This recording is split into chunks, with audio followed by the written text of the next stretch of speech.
अगर आपके पास pharma and health care sector से कोई भी शेयर है तो आपको कंसर्न हो जाना चाहिए, बिकॉज 2023 में भी pharma and health care sector कुछ खास करने वाला नहीं है। तो अगर आपके पोर्टफोलियो के अंदर फार्मा से या हेल्थ केयर सेक्टर से कोई भी शेयर आपने चुने होंगे तो शायद आज की इस रिपोर्ट देखने के बाद आपको पता चलेगा कि आपका शेयर इतना क्यों गिर रहा है और आपको आगे चल के क्या करना चाहिए एक्सपर्ट के अनुसार। तो अगर आप इंडियन निफ्टी फार्मा की बात करें तो 2022 में ही ये ऑलरेडी 11% गिर चुका था और 2023 टिल डेट ये 6% गिर चुका है। तो ओवरऑली ऑल टाइम हाई से इंडिया का निफ्टी फार्मा 16% गिर चुका है, लेकिन इंडिया का निफ्टी 50 जो इंडेक्स है वो जस्ट 4.3% ही गिरा है। तो निफ्टी फार्मा यहाँ पे बहुत ज्यादा बुरी तरीके से पिटा है और ऐसा एनालिस्ट का मानना है कि 2023 में ये प्रोसेस आगे भी जारी रह सकता है।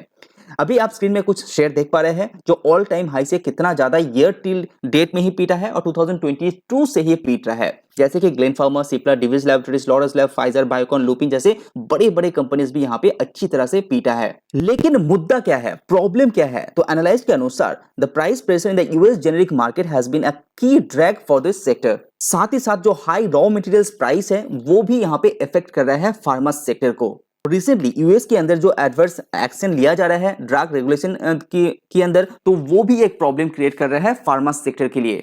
अगर आप फार्मा इंडस्ट्री का नेट प्रॉफिट देखेंगे तो वो फ्लैट रहा, तो करीब 4671 करोड़ के आसपास है जो भी, लेकिन कंपनी का जो रेवेन्यू है वो ग्रो हो रहा है। वो ईयर ऑन ईयर बेसिस 11% से ग्रो हुआ है, लेकिन जो नेट प्रॉफिट है वहां पे फ्लैटिस यहाँ पे दिखाई दे रहा है। और ये जो रॉ मटेरियल्स का कंसर्न है वो आगे भी थोड़ा सा जारी रहेगा। इसीलिए एनालिस्ट का मानना है कि 2023 फार्मा सेक्टर के लिए उतना अच्छा नहीं होने वाला है और same impact health care sector को भी यहाँ पे फेस करना पड़ रहा है, क्योंकि ये दोनों ही साइडवेज सेक्टर इंटरकनेक्टेड है, इसीलिए दोनों को ही सफर सिमिलर वे में यहाँ पे करना पड़ रहा है। और इस पर्टिकुलर सेगमेंट के अंदर थोड़ा सा मिक्स मैच सिचुएशन भी यहाँ पे दिखाई दे रहा है, जैसे कि डिविस लैबोरेटरी यहाँ पे 31% सेल के अंदर डिक्लाइन है, जहां पे डॉक्टर्स रेड्डी 30% ग्रोथ है एंड लॉरस लैब करीब करीब आपका 50% से भी ज्यादा ग्रोथ है। लेकिन सिप्ला देखेंगे यहाँ पे म्यूटेड सेल दिखाया है। अगर आप बीएनबी परिभाष को माने तो यहाँ पे शॉर्ट टर्म में थोड़ा सा प्रॉब्लम क्रिएट हो सकता है, लेकिन अगर आपका विजन लॉन्ग टर्म का है तो pharma sector and health care sector दोनों ही बहुत अच्छा करेगा, ऐसा बीएनबी परिभाष ब्रोकरेज फर्म का मानना है। भले ही इन सारे कंपनीज का शेयर प्राइस उतना मूव नहीं किया है, लेकिन कंपनी का जो सेल फिगर है वो यहाँ पे ग्रो किया है। अगर आप इंडिया की बात करें यहाँ पे भी एंड आउट ऑफ इंडिया भी सेल के अंदर ग्रोथ सारी कंपनीज ने यहाँ पे ओवरऑली दिखा चुके हैं। तो अगर आप कंसर्न है कि फ्यूचर में सेल कैसा रहेगा तो आप पॉजिटिव हो सकते हैं, क्योंकि सारे फार्मा सेक्टर का कंपनीज का जो सेल फिगर रहेगा वो अच्छा रहेगा। हालांकि थोड़े क्वार्टर के अंदर कंपनी का नेट प्रॉफिट उतना इफेक्ट नहीं डालेगा रॉ मटेरियल्स प्राइस के कारण, लेकिन फ्यूचर में ये अच्छा करेगा, ऐसा भी बीएनबी परिभाष का कहना है। अगर कुछ बड़े कंपनीज की नाम करें जैसे कि ग्लैंड फार्मा 65% ये गिर चुका है, लॉरस लैब, बायोकॉन जैसे बड़े बड़े कंपनीज 50 से लेके 42% तक ये ऑल टाइम हाई से गिर चुका है।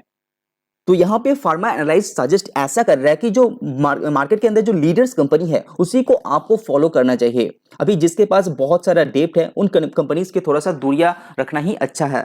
जो कंपनीज अपने प्रोडक्ट को लेके, अपने बिजनेस को लेके फोकस है, उन्हीं कंपनीज को आपको रडार में रखना चाहिए और आपके पोर्टफोलियो के अंदर जगह देना चाहिए। और रिसेंट सिनेरियो को देखते हुए एनालिस्ट ये भी सजेस्ट कर रहा है कि जितना भी छोटी कंपनीज है इस पर्टिकुलर सेक्टर के अंदर, उससे थोड़ा सा दूरी ही रखना ही अच्छा रहता है। फार्मा सेक्टर को लेके एलआईसी का जो हेड पीएमएस है उनका कहना है कि आगे आने वाले 3 या 6 महीने के लिए इस पर्टिकुलर सेगमेंट के अंदर आपको ओवरवेट नहीं करना चाहिए, यानी कि बहुत ज्यादा पैसा आपको निवेश नहीं करना चाहिए इस पर्टिकुलर सेक्टर के अंदर, नहीं तो आप बुरी तरीके से फंस सकते हैं आगे आने वाले कुछ क्वार्टर के लिए। साथ ही इंडियन बिजनेस श्रीराम राठी का कहना है कि Indian pharma sector and health care sector दोनों ही बहुत अच्छा करेगा, क्योंकि यूएस के अंदर जो जेनेरिक प्राइस है वो इंप्रूव कर जाएगा और ये भी इंडियन जो कंपनीज है उसके लिए एक फायदेमंद हो सकेगा। और जब बात आई ईबिटा का तो वो भी बहुत जल्दी यहाँ पे सुधर जाएगा। तो जो भी problem in pharma and health care sector के अंदर दिखाई दे रहा है वो शॉर्ट टर्म के लिए है, लॉन्ग टर्म में उतना ज्यादा इफेक्ट नहीं डालेगा। तो अगर इसमें से कोई भी शेयर आपके पास है तो आप प्लीज उसको होल्ड कीजिए, लॉस बुक करके सेल करने का कोई मतलब नहीं है।